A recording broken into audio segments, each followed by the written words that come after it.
does this apply then more broadly to a lot of other Democrat-run cities across the country that all have their own crime problems? I mean, I played some clips a moment ago of Chicago residents who all said, yes, please, Mr. Trump, do something, help with this issue. Have the Democrats got themselves on the wrong end of another 80-20 issue, not just in Chicago, but nationally here? Well, the only Democratic mayor who seems to be handling it well is Muriel Bowser, who, after some initial resistance, said, we are happy to cooperate with the National Guard. And that's in Washington, D.C. Yeah. Yes, it's a federal city. They have ultimate jurisdiction here, and we'll work with them.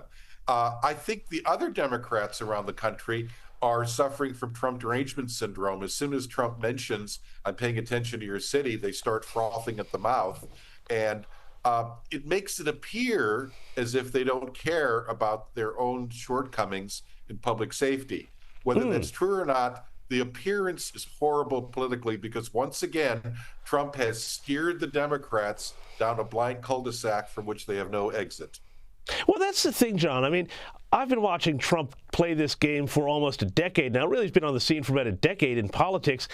It seems like they just keep falling for the trap. But I did also show Joe Scarborough from MSNBC. He actually said, you know, the smart play here would be for Democrat mayors when Trump comes to town, say, yes, please, can we work together and diffuse this trap that Trump keeps setting up for the left on these issues? Well, the mind is often overridden by the heart. And pure emotions here. You know, Pavlov's dog. The dog knows it probably shouldn't salivate, but it's been trained to do that, so it can't help itself. Yeah, no, I think you're right about that. But, you know, also just this issue of crime seems to be a really big thing for the president here. And we saw a new move in the interdiction of drugs coming into the U.S.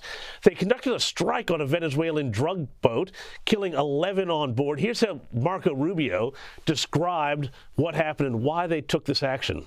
Interdiction doesn't work because these drug cartels, what they do is they know they're going to lose, 2% of their cargo. They bake it into their economics. What will stop them is when you blow them up, when you get rid of them. And yet, John, I've seen Democrats say, oh, my God, this is a terrible thing. You can't go blowing up drug runners. Well, there's another aspect to this. Remember, these drug runners were from Venezuela. The Maduro administration, the dictatorship there, is certainly at odds with Donald Trump. This sends a message to Maduro.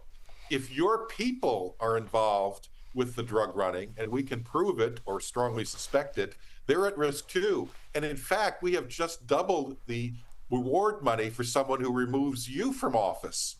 So it's up to $50 million. The message here is not just to the drug runners, it's to the military advisors around Maduro. You want to make $50 million, help us overthrow Maduro, and we will richly compensate you. Absolutely right. Hey, I want to show you, too, this footage that has just emerged of Joe Biden in Delaware. It's from apparently last weekend, but on it you can see the former president having a massive wound, a sort of a scar on his head. Now, we don't know what happened yet here to cause this, and of course we wish him the best. But this sort of thing would suggest, again, that all of that talk that Joe Biden was the fittest Joe Biden ever and could have, taken on Trump and won and served another term, well, I kind of look at this footage and I look at how he's looking in general. I kind of think they were having us on. Well, 2 points here. First of all, the Joe Biden footage here just demonstrates if you're beyond a certain age, make sure no matter what happens that you don't fall. This is what happens when you fall. Now, a bigger story in the New York Post is that the Biden pardon attorneys and the Biden people who presided over the auto pen were unsure that the president had actually given permission for the hundreds and hundreds of people he gave clemency to. There's now email that has been revealed showing the White House in complete confusion in the last days of the Biden administration. Who's in charge? Who's on first? This shows that Joe Biden was not the captain of his own ship, at least in the last days of his presidency and probably for months before then, which of course we all suspect. Yeah, no, we all suspect it. I want to hear a lot more about these pardons and the auto pen in the months to come, because I reckon there's a lot of people who got off that shouldn't have.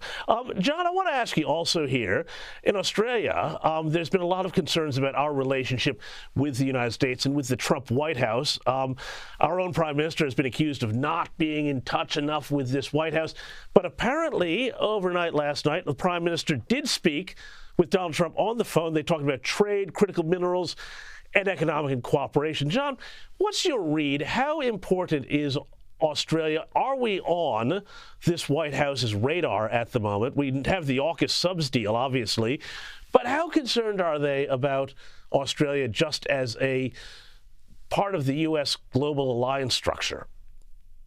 Well, we're 8 months into the Trump presidency, and the Prime Minister has had 4 conversations with President Trump. That's pretty good. I believe that Australia plays a vital role in not only U.S. trade policy, but policy towards China. And of course, we have lessons to learn from Australia's handling of migration issues. Britain, by the way, should pick up on some of those. And I believe Australia is in pretty good shape. The foreign leaders can't afford the luxury of Trump derangement syndrome. They have a country to represent. They have people with vested interests. They aren't about frivolity or fads. They have to deal with who they are dealing with. And they don't have to like Donald Trump to work with him. And as long as they respect him, he will respect them back. Well, yeah, that's a good message for our Prime Minister, who maybe played a little bit fast with the TDS for his own domestic base, but that's another story. Hey, before I let you go, John, too, just speaking of presidential health, there was this crazy rumor last weekend. It was the holiday-long weekend. After Trump hadn't been seen for a couple of days, there were all these crazy conspiracies that the president had passed away. He was asked about this. Listen to this.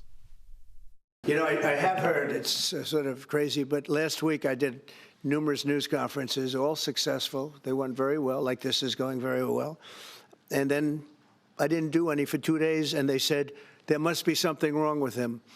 Biden wouldn't do them for months. You wouldn't see him. And nobody ever said there was ever anything wrong with him, and we know he wasn't in the greatest of shape. Yeah, but at the same time, though, Tim Walz, remember him, he could have been the vice president with Kamala Harris. Well, he had this to say. You get up in the morning and you doom scroll through things, and although I will say this, the last few days you woke up thinking there might be news. Just saying. There will be news sometime, just so you know, there will be news. That's pretty ghoulish and bad taste, isn't it? Look, let's be very clear. Tim Walz is not a governor. He's a cartoon character. You remember Elmer Fudd in the old Bugs Bunny cartoons? Yes. That man is Elmer Fudd. And he's just as stupid and completely incoherent as Elmer Fudd was in those Looney Tunes. And in fact, Tim Walz is a Looney Tune. Be very, very quiet, John. We're hunting wabbits. Thank you so much for your time, John Fund, as always.